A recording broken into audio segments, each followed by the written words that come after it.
Pero please lang ha, wag na wag kayong magbibigay ng dagdag na oras sa kahit kaninong kumpanya kung hindi bayad. Kaya Renan, ito yung mga typical na tao na mga tingin ko is kung magiging empleyado mo, ungrateful siya, parang sinasabi niya lang kagaguhan yung mga yon. Huwag daw magpauto. Yo, what's up guys? Ang pag-uusapan nga pala natin dito yung usapang OT sa trabaho. Overtime sa trabaho guys. Kasi si Kuya Renan at si Boss Parap, si Kuya Renan pinag-uusapan na huwag ka daw mag-OT kung hindi naman bayad. So, opinion niya yun. So, respect natin yun guys. Tapos si Boss Parap naman, syempre para in the future, pag may business ka na, extra knowledge, ganoon. So, ano mo, kung dedicated ka, siyempre kailangan natin trabaho para sa pamilya natin. So, mag-charity daw tayo, ganon. Kahit 1 hour, 30 minutes, ganon. Para pag tayo naman nagnegosyo someday. So, ganon daw yung explanation ni Boss Barak, guys. Ito, opinion ko lang. Para sa akin ang opinion ko, kasi siyempre, pag nag-apply ka, diba? Kailangan mo ng work. So, para sa pamilya mo, pang-aral, pangtulong sa mga pambili pagkain, pambayad ng bill. So, importante para sa atin yung trabaho guys. So, kailangan natin galingan sa trabaho. Sa usapang OT naman, syempre nga naman, sino ba namang gusto mag-OT na hindi bayad, di ba guys? So, may tinatawag na charity. Kunyari, magpas ka ng 15 minutes, 20 minutes. So, ano yun? OT na dapat yun, di ba? Kahit 0.5, di ba? Kahit 30 minutes, OT na yun.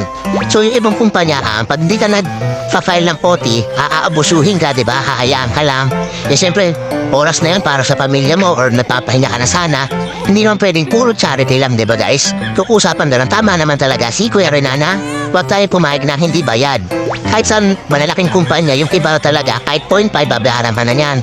Yung iba naman, inaabuso ka, di ba? Parang, tulong mo na sa kumpanya yun. Uwi, di ba? Pero, syempre, meron naman dyan, hindi naman lahat na nag-OT, di ba? Kaya yung iba, di ba? Bayaran kasi iba, hudas, di ba? Nag-OT nga, pero pinatatagal lang yung oras, di ba? Paikot-ikot lang, naglulugaw lang, may pagkwentuhan, tapos yung trabaho, makikita mo, hindi naman tapos. Yung iba, tinago lang. Doon yung diskarte ng iba, di ba? So, ba't ba ng OT, naglulugaw-lugaw lang naman, di ba? Mandadaya lang para may extra income, di ba? Mali naman yun. Pero kung doon sa usapan naman doon sa kunyari, magkakaroon ka ng negosyo, di ba? Siyempre nga naman, in the future, pag ikaw na may sariling kumpanya, ikaw na may hapon ng mga tao, di ba? Siyempre, parang extra knowledge, gusto mo yung ginagawa mo, masaya ka sa ginagawa mo, so hindi mo mararamdaman yung OT, di ba? Pero siyempre, sino ba naman yung hindi gusto yung hindi bayad? Heto na lang, sige, kung para wag na pagtalunan yan, di ba?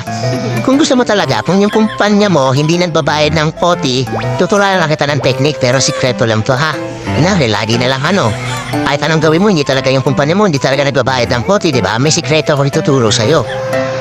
Tumaki ka ng naka-duty. Okay, di ba? Habang tumatay ka, bayad ka, di ba? 30 minutes kang tumaki, 1 hour kang tumaki sa CR ka lang, di ba? Ay, tayo itong cellphone ka doon, di ba? Iti bayad ka. Hindi, joke lang yan. Sige, hindi ko alam kung mga pinagsasabi ko. Kaya na bahala, guys. Bye-bye!